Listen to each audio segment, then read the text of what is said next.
4% যে কর্তনের বিষয়টা অতিরিক্ত এটারই আমি কথা বলেছি নিজে।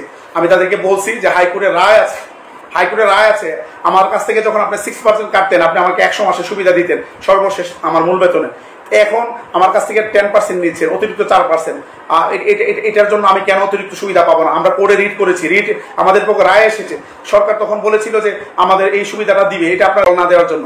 প্রিয় ভাইয়েরা, আমি তখন বলার পরে বলছেন এটা তারা পেতেও পারে। আমরা আপনাদের ইয়ে নিয়ে কথা বলেছি, আপনাদের যে কি বলে আপনার মাদ্রাসার যে নীতিমালা, এটা নিয়েও আমাদের শান্ত ইসলাম সাহেব কথা বলেছেন। মাদ্রাসার নীতিমালাটা, যার কারণে আমাদের মাদ্রাসা শিক্ষকরা 8ম গ্রেড থেকে সহকারী শিক্ষকরা বঞ্চিত হচ্ছে, এটা দ্রুত পাবলিশ করার জন্য এটা নিয়ে আমরা কথা বলেছি। আমরা বদলির ব্যাপারে কথা বলেছি, আপনারা শুনেছেন। আমরা বলছি যে বদলির যে বিষয়টা, আপনারা যে বদলিটা দিয়েছেন এটা তো একটা বৈষম্যকে দিয়েছে। আপনি এক পক্ষকে দিয়েছেন, আরেক পক্ষ রিট করে বদলিটা আজকে বন্ধ করে দিয়েছে। এখন কোনো পক্ষই লাভবান হলো না। আপনারা যদি এটা সর্বজনীন দিয়ে দিতেন, ইন্ডেক্সটাকে বেস ধরে আপনি যদি বদলিটা দিয়ে দিতেন, তাহলে সবাই পেয়ে যেত, কেউ এখানে বিরোধিতা করতো না। আমরা বলছি যে ইন্ডেক্স আপনারা দ্রুত সময়ের মধ্যে আপনারা সবার জন্য বদলি ব্যবস্থা চালু করে দেন, তাহলে সবাই এটা এখানে আর কেউ রিট্রিট করবে না, সবার জন্য সুবিধা হবে। আমি বলছি যে ইন্ডেক্সটাকে আপনি বেস ধরেন, অধিদপ্তরগুলো বলে দেন, মাদ্রাসা যারা আছে শিক্ষক কর্মচারী মাদ্রাসা তারা এটাকে কার্যকর করুক, যারা কারিগরি রয়েছে কারিগরি অধিদপ্তর করুক, এবং মাওসি স্কুল কলেজ এটা করুক, তাহলে ইজিলি এটা করা যায়।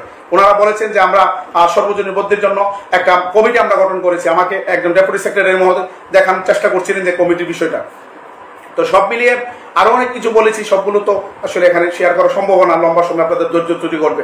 আমরা আমাদের জায়গা থেকে আপনাদের দাবি দেওয়ার ব্যাপারে যতটুকু বলা দরকার আমরা সর্বোচ্চ বলেছি। সরকারের ক্যাপাসিটির বিষয়টা আমাদের মাথায় ছিল, ও লাইভ হয়ে গেছে।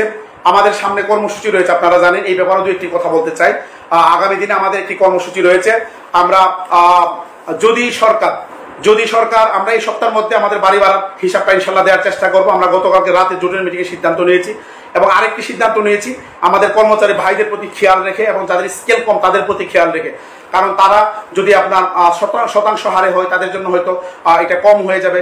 যদি পুরাটা সরকার দিয়ে দিত তাহলে সমস্যা ছিল না, কিন্তু সরকার যেহেতু আমরা অর্ধেক চেয়েছি 20%, এবং এটা যদি আদায় করতে পারি তাদের জন্য হয়তো একটু ক্ষতি হয়ে যাবে। এই জন্য আমরা বলেছি যাদের স্কেল যাই হোক অন্তত কমপক্ষে বাড়ি ভাড়া 3000 টাকা দিতে হবে, এটা আমরা আমাদের প্রস্তাবনায় দেবো। সুতরাং কর্মচারী ভাইয়েরা আপনারা হতাশ হবেন না। আপনারা ভুল বুঝে আপনারা আমাদের শিখে অনেক সময় গালাগালি করেন, আপনারা উচ্চ পাতার সময় গালাগালি করেছেন, কিন্তু আপনাদের এই 75% উচ্চ পাতার সংবাদ কিন্তু আমরাই নিয়ে এসেছি মন্ত্রণালয় থেকে। ভাইরা, আমাদের আবেদনের প্রেক্ষিতে আমরা লিখিত আবেদন দিয়েছিলাম আপনাদের পক্ষে, আপনারা এটা জানেন। আমাদের আবেদনের প্রেক্ষিতে কিন্তু এটা হয়েছে, এবং আগামী দিনে বাড়ি ভাড়া যে বৈষম্য আপনাদের যাতে ন্যূনতম 3000 টাকা দেওয়া হয়, আমরা আমাদের জায়গা থেকে সর্বোচ্চ চেষ্টা করবো।